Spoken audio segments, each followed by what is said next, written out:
2 बजे तिरा में एक खौफनाक किस्म का सानिहा हुआ है, जिसमें पाकिस्तानी सिक्योरिटी फोर्सेस के जेट तैयारों की बमबारी से मकामी आबादी पर माटर गोले गिरे और उसमें मासूम बच्चों, औरतों और बूढ़ों की शहादतें हुई और उनकी फिगर तकरीबन अब 25 क्रॉस कर चुकी है।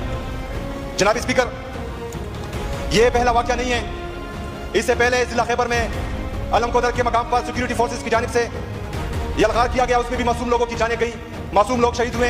उसके बाद सिक्योरिटी फोर्सेस की फायरिंग से कमराबाद में मासूम लोगों पर बमबारी की गई, उन पर फायरिंग की गई। एक ही खानदान के 15 लोगों को मारा गया, जिसमें 10 लोग शहीद हुए। ये पिछले वाक़यात हैं। अभी कुछ दिन पहले तिरा में लोग अपने हकूक के लिए एहतजाज कर रहे थे और उन पर एक दफा फिर सिक्योरिटी फोर्सेस ने स्ट्रेट फायरिंग की थी।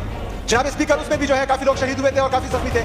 कल रात एक दफा फिर एक वहशी दरिंदे की तरह अपने ही लोगों पर जेट तैयारों से बमबारी की गई और मासूम लोगों को शहीद किया गया। जनाब स्पीकर, मुझे तो यह बात समझ नहीं आ रही कि ये इस रियासत की कौन सी पॉलिसी है। आया ये रियासत पख्तूनों को पाकिस्तान का हिस्सा समझते हैं या नहीं समझते? आया ये रियासत पिछले 20 सालों से पख्तूनों का खून बहा बहा कर तक रही है या नहीं रही, या इसके पीछे इनका एजेंडा कोई और है? जिस तरह बलूचिस्तान में आजादी की तहरीकें शुरू हुई, जिस तरह सिंध में सिंधी द्वेष का नारा लगा, जिस तरह पंजाब में जाग पंजाबी जाग का नारा लगा, इस तरह पख्तूनों को भी एक तरफ लेके जाया जा रहा है या नहीं? ये हमारी मुहिबुल वतनी को टेस्ट किया जा रहा है या नहीं? मुसलसल हम पर 20 सालों से ये जुल्म हो रहा है। 80,000 जानों से ज्यादा नजराना हम इस पाकिस्तान के लिए, पाकिस्तान के अमन के लिए पेश कर चुके हैं। उसके बाद भी जो है हम ये कुर्बानियां दे रहे हैं। अमेरिका अफगानिस्तान में कुछ जा रहा है और हमें एक दफा फिर ईंधन बनाया जा रहा है। तो हम वाज़ेह अल्फाज में ये पैगाम देते हैं कि हमारे पख्तूनों का खून मजीद हरगिज़ सस्ता नहीं होगा, हमारे पख्तूनों का खून हरगिज़ नहीं बहेगा। हम पख्तून अपने हक के लिए खड़े भी होंगे, पुरअमन एहतजाज करेंगे भी। अगर ये चाहते हैं कि हम आजाद पख्तूनिस्तान का नारा लगाएं, पाकिस्तान से आजादी का नारा लगाएं या कोई और नारा लगाएं, तो ये इनका वहम है, ये इनका ख्वाब अधूरा रहेगा। हम पाकिस्तान जिंदाबाद का नारा लगाते थे, लगाते हैं और लगाते रहेंगे इंशाअल्लाह ताला। ये पाकिस्तान हमारा है, किसी के बाप की जागीर नहीं है कि वो जब चाहे पख्तूनों का खून बहाए। जनाब स्पीकर, ये सिलसिला अब रुकना चाहिए। हम भी कोशिश करते हैं, हमारे यहाँ कैबिनेट मेंबर्स बैठे हुए हैं, मेज जितने भी हमारे हुकूमती अरकान हैं और जितने भी हमारे इस हाउस के अरकान हैं, एक पॉलिसी बनानी चाहिए, एक कानून बनाना चाहिए कि जो बंदा भी किसी मासूम की जान ले, उसके खिलाफ एफआईआर ऑटोमेटिकली दर्ज होनी चाहिए। कोई भी कानून से बालातर नहीं होना चाहिए।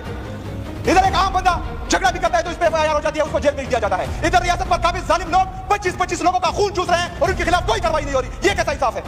हमें कहते हैं कि इनके खिलाफ एफआईआर आप दर्ज करें। किसकी मुदीयत में होगा? कौन मुदीर बनेगा? उनको डराया जाता है, उनको धमकाया जाता है। इधर एक एसएचओ की क्या हैसियत है, उसकी औकात क्या है कि वो इनके खिलाफ जाए? मैं आपसे पूछता हूं स्पीकर साहब कि एसएचओ तो छोड़े, एसएचओ बड़ा है या चीफ जस्टिस ऑफ पाकिस्तान बड़ा है? कौन बड़ा है? किसका होता बड़ा है? यहाँ चीफ जस्टिस ऑफ पाकिस्तान, हमारे जजेस जितने भी हैं, वो एक चिट का इंतजार करते हैं, उनके खिलाफ जो है वो फैसला नहीं दे सकते चिट के बगैर। एक एसएचओ की इतनी हैसियत है कि वो किसी वर्दी वाले के खिलाफ एफआईआर काटेगा। हम तो करेंगे, लेकिन जो मुद्दे आता है उनको डराया धमकाया जाता है, वो जो है पीछे हट जाता है। जनाब स्पीकर, इसके खिलाफ तमाम हाउस से मैं अपील करता हूं कि इंशाअल्लाह ताला हुकूमत की तरफ से हमारे जितने भी यहाँ अरकान हैं, हम सब कोशिश करेंगे इंशाअल्लाह ताला और भरपूर कोशिश करेंगे कि जब भी किसी आम पाकिस्तानी की, किसी आम शहरी की मौत होती है, शहादत होती है, जान जाती है, तो जो बंदा उसका जिम्मेदार हो उसके खिलाफ जो है ऑटोमेटिकली एफआईआर होनी चाहिए।